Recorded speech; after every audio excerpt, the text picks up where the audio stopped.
নমস্কার, আপনারা দেখছেন জেলার ১ নম্বর online TV channel Birbhum RC TV. শুরু করছি আজকের সংবাদ। বিস্তারিত সংবাদে যাবার আগে দেখে নেব সংবাদ শিরোনাম। সনাতনী হিন্দু সমাজের ধিক্কার ও প্রতিবাদ সভা দুবরাজপুরে।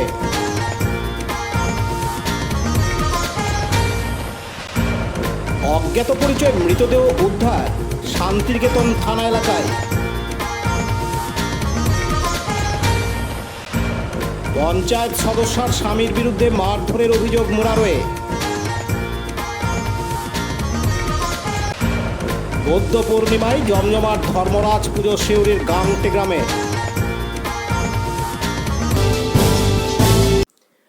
ভারত সেবাশ্রম সংঘের সন্ন্যাসী কার্তিক মহারাজকে আক্রমণ ও রামকৃষ্ণ মিশন এবং ইস্কন সম্পর্কে মুখ্যমন্ত্রীর অপমানজনক মন্তব্যের প্রতিবাদে সনাতনী হিন্দু সমাজ একটি ধিক্কার সভার আয়োজন করে। আজ শুক্রবার ২৪শে মে দুবরাজপুরের পাহাড়েশ্বর শিব মন্দির সংলগ্ন এলাকায় এই সভা আয়োজিত হয়। বিশ্ব হিন্দু পরিষদ এই সভার আয়োজন করে। এদিন বিশ্ব হিন্দু পরিষদের সম্পাদক সরোজ সাঁই জানান, আজকে আমাদের যে প্রতিবাদ সভা আয়োজন করা হয়েছে, বিশেষত এই প্রতিবাদ সভা আমাদের যে বেলেডাঙ্গার যিনি মহারাজ আছেন ভারত সেবাশ্রম সংঘের কার্তিক মহারাজ, ওনার ওপর বর্তমানে যে রাজ্য সরকার এবং মাননীয় মুখ্যমন্ত্রী যে ধরনের প্রযুক্তিকর ভাষার প্রয়োগ করেছেন, তার পরিপ্রেক্ষিতেই এই প্রতিবাদ সভা। আমরা জানি বিগত দিন থেকে যেভাবে হিন্দু সমাজের ওপর, বিশেষত বাংলায়, আমি সারা ভারতবর্ষে বলবো না, বিশেষত বাংলায় যে অপ্রীতিকর পরিস্থিতি বা যে অপ্রাসঙ্গিক পরিস্থিতি তৈরি হয়েছে, এই পরিস্থিতি আমরা এর আগে কখনো দেখিনি, এইভাবে দেখিনি।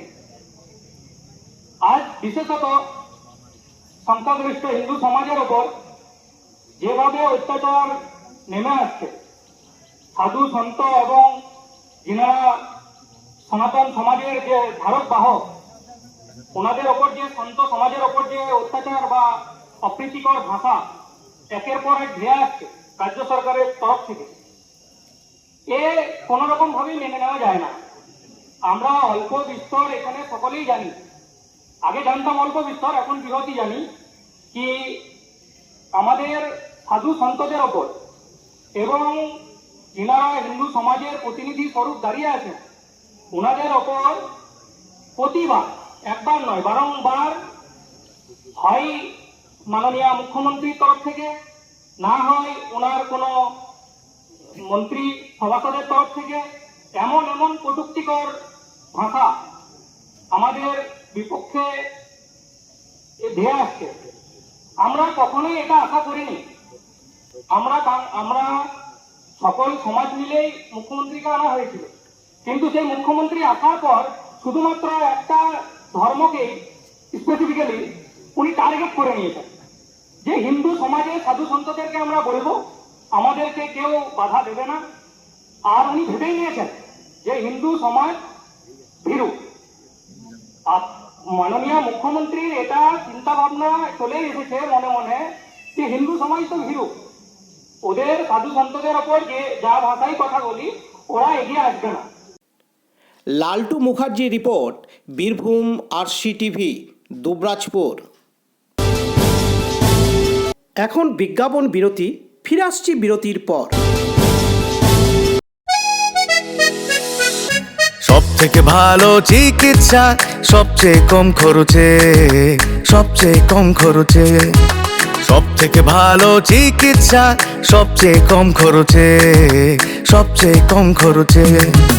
বিশ্বমানের স্বাস্থ্য পরিষেবা মিলবে দিনে রাতে, বিশ্বমানের স্বাস্থ্য পরিষেবা মিলবে দিনে রাতে। মণি মহেশ হসপিটাল, মণি মহেশ হসপিটাল, মণি মহেশ হসপিটাল, মণি মহেশ হসপিটাল। মণি মহেশ হসপিটাল, দুবরাজপুর, বীরভূম। ফিরে এলাম বিরতির পর। আজ শুক্রবার 24শে মে সাত সকালে পচাগলা মৃতদেহ উদ্ধারকে ঘিরে চাঞ্চল্য ছড়ালো শান্তিনিকেতনে। ঘটনাস্থল বোলপুর পৌরসভার 1 নম্বর ওয়ার্ড শান্তিনিকেতন লাগোয়া গোয়ালপাড়ায়। আজ সকালে পচা দুর্গন্ধ ছড়ায় গোয়ালপাড়া এলাকায়। স্থানীয় বাসিন্দারা গোয়ালপাড়া মদের দোকানের পাশের জঙ্গলে দেখতে পায় গাছের মধ্যে ঝুলন্ত অবস্থায় এক ব্যক্তির দেহ। সাথে সাথে খবর দেওয়া হয় স্থানীয় শান্তিনিকেতন থানায়। শান্তিনিকেতন থানার পুলিশ এসে মৃতদেহ উদ্ধার করে এবং ময়না তদন্তের জন্য বোলপুর মহকুমা হাসপাতালে পাঠায়। পুলিশ ও স্থানীয় সূত্রে খবর, যেহেতু মৃতদেহটি পচন ধরেছে, ফলে তার পরিচয় জানা যাচ্ছে না। পুরো বিষয়টি নিয়ে তদন্তে শান্তিনিকেতন থানার পুলিশ। খুব স্বাভাবিকভাবে মৃতদেহ উদ্ধারকে ঘিরে চাঞ্চল্য ছড়ায় এলাকায়। এদিন স্থানীয় বাসিন্দারা জানান, কি শুনছো? কি শুনবো, এই গলায় দড়ি লিয়েছে তাই দেখছি। তখন কি পরিচিত কি মনে হচ্ছে? আমরা কি করে জানবো, আমরা তো কিছু বলতে পারবো না। না, বডিটা দেখে কি পরিচিত মনে হচ্ছে?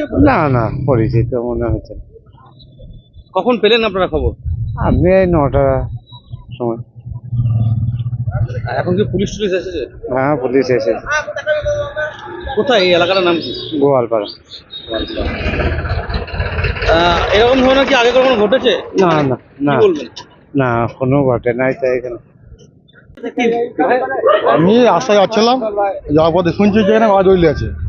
তারপর দেখলাম যে হ্যাঁ ঝুলছে গলা দড়ি নিয়ে, কিন্তু অচেনা লোক, চিনতে পারছে না। পুলিশ এসেছে, পুলিশ রয়েছে, লোকজন দেখছে এখানে। কি মনে হচ্ছে দাদা? মনে হচ্ছে গলা দড়ি আছে। এবার মাটির তো মনে করো কাছে গাছে গাছ রয়েছে, গাছে কাছেই নিয়েছে, এইটুকুই দেখছি। এটা কোথায়? এটা গোয়ালপাড়া, গোয়ালপাড়া বাস স্ট্যান্ড। কখন কখন মানে খবরটা সামনে এলো? আমি তো তখন এই 9টা 10-15 হবে, এই 9টা বাজে 10 এরকম হবে, সেই টাইমে খবর পেলাম। পুলিশ কি এসেছে? হ্যাঁ, পুলিশ এসেছে, পুলিশ গাড়ি এসেছে। মানে কি একটা আতঙ্কের পরিবেশ? হ্যাঁ, অবশ্যই আতঙ্ক হবে না। একটা রাস্তা গায়ে একটা মনে করো মানুষ পারাপার হয়, এখানে লোকজন আসা যাওয়া করে, দেখছি সামনে দড়ি নিয়ে ঝুলছে, তারা গন্ধ হয়ে গেছে। এইটুকুই। কাজী আমিরুল ইসলামের রিপোর্ট, বীরভূম RCTV, শান্তিনিকেতন। এখন বিজ্ঞাপন বিরতি, ফিরে আসছি বিরতির পর। বঞ্চনার অবসান, শ্রমের সম্মান। 100 দিনের কাজের অদক্ষ শ্রমদানকারীদের জীবনে এলো নতুন প্রভাতের আলো। মাননীয় মুখ্যমন্ত্রী মমতা বন্দ্যোপাধ্যায়ের উদ্যোগে তাদের 2 বছরের বকেয়া মজুরির বঞ্চনার অবসান হলো। সম্পূর্ণ রাজ্য সরকারের নিজস্ব তহবিল থেকে 2651 কোটি টাকা ব্যয়ে 59 লক্ষ অদক্ষ শ্রমদানকারীদের বকেয়া মজুরি প্রদান করা হয়েছে। হাসি ফুটেছে রাজ্যের সকল অদক্ষ শ্রমদানকারীদের মুখে। পঞ্চায়েত ও গ্রামোন্নয়ন দপ্তর পশ্চিমবঙ্গ সরকার কর্তৃক জনস্বার্থে প্রচারিত। ফিরে এলাম বিরতির পর। সিভিক ভলান্টিয়ার ও তার মা এবং পিসিকে মারধরের অভিযোগ উঠল তৃণমূল কংগ্রেসের পঞ্চায়েতের সদস্যা সাথী মণ্ডলের স্বামী তাপস মণ্ডলের বিরুদ্ধে। আজ শুক্রবার 24শে মে বীরভূম জেলার মোরারই 1 নম্বর ব্লকের অন্তর্গত মহুরাপুর গ্রাম পঞ্চায়েতের রামনগর গ্রামে এই মারধরের ঘটনাটি ঘটে। রামনগরের সিভিক ভলান্টিয়ার অমিত চৌধুরীর অভিযোগ, পাশের বাড়ি জগবন্ধু মণ্ডলের সাথে জায়গা নিয়ে বিবাদ সৃষ্টি হয়। তারই পরিপ্রেক্ষিতে তৃণমূল কংগ্রেসের পঞ্চায়েত সদস্যা সাথী মণ্ডলের স্বামী তাপস মণ্ডল আমাকেও আমার মা এবং পিসিকে মারধর করে। তার আরও গুরুতর অভিযোগ, সাথী মণ্ডলের স্বামী তাপস মণ্ডল প্রাণে মেরে ফেলার হুমকিও পর্যন্ত দেয়। এদিন রামনগরের সিভিক ভলান্টিয়ার অমিত চৌধুরী আরও জানান, আমি রামনগর বাড়ি, আমার সিভিকের কাজ করি অনেক। তো আমাদের পাশের বাড়ি জগবন্ধু মণ্ডলের সাথে আমার সমস্যা জায়গা নিয়ে হয়। আমি তার ফলে 144 করি। 144 করার সাথে আজকে নোটিশ দেওয়া হয়। জগবন্ধু মণ্ডল আর তৃণমূল নেতা তার সাথী মণ্ডল, মেম্বার সাথী মণ্ডলের স্বামী দলবল নিয়ে এসে আমার বাড়ির উপর হামলা করে এবং আমাকে মারে, আমার মাথা ফাটিয়ে দেয়। সব আমার মাকে, পিসিকে, পরিবারের সব ভাঙচুর করে আমার গলার মালা ছিঁড়ে করে আমার উপর অত্যাচার করে এবং আমাকে বলে যে মার্ডার করার থ্রেট পর্যন্ত দিয়েছে। আপনার নাম? হ্যাঁ, আপনার নাম? অমিত চৌধুরী, সিভিকের কাজ করি। কিন্তু স্থানীয় সূত্রে জানা যায় সিভিক ভলান্টিয়ার অমিত চৌধুরী সঠিক কথা বলছেন না। কারণ পঞ্চায়েত সদস্য সাথী মণ্ডলের স্বামী তাপস মণ্ডলকে অমিত চৌধুরী ও তার পরিবারের লোকজন উল্টো মারধর করে এবং তাপস মণ্ডল বেশ গুরুতর আহত হয়। স্থানীয় সূত্রে আরও জানা গেছে তাপস মণ্ডল এতটাই গুরুতর আহত হয়েছেন যে স্থানীয় মুরারই হাসপাতাল থেকে তাকে রামপুরহাট মেডিকেল কলেজ হাসপাতালে রেফার করা হয়েছে। দীপু মিয়ার রিপোর্ট, বীরভূম RCTV, মুরারই। এখন বিজ্ঞাপন বিরতি, ফিরে আসছি বিরতির পর। জ্যোতিষ তন্ত্র যন্ত্র ও রত্নে অশুভ গ্রহের স্থায়ী প্রতিকার করা হয়। জ্যোতিষ ও বাস্তু সম্রাট শ্রী শিবশঙ্কর। জীবনে যে কোনো সমস্যা যেমন মাঙ্গলিক দোষ, কালসর্প দোষ, গুরুচণ্ডাল দোষ, বাস্তু দোষ, দৈন্য যোগ, দাম্পত্য কলহ, সন্তান, শনি সাড়েসাতি সহ বিভিন্ন জটিল সমস্যার সমাধান করা হয়। এছাড়া পড়াশোনায় বাধা, চাকুরিও বাধা, বিবাহে সমস্যা, ব্যবসায় ক্ষতি প্রভৃতি সমস্যার গ্যারান্টি সহকারে প্রতিকার করা হয়। কুষ্ঠি, ঠিকুজি ও বিবাহের জটক বিচার করা হয়। চেম্বার দুবরাজপুর, ওয়ার্ড নম্বর 6, মা আনন্দময়ী মন্দিরের পাশে, বীরভূম। বুকিং এর জন্য ফোন করুন 7908384147। ফিরে এলাম বিরতির পর। পশ্চিমবঙ্গের রাঢ় অঞ্চলের গ্রামীণ জনসাধারণ কর্তৃক পূজিত গ্রাম দেবতা হলেন ধর্মরাজ।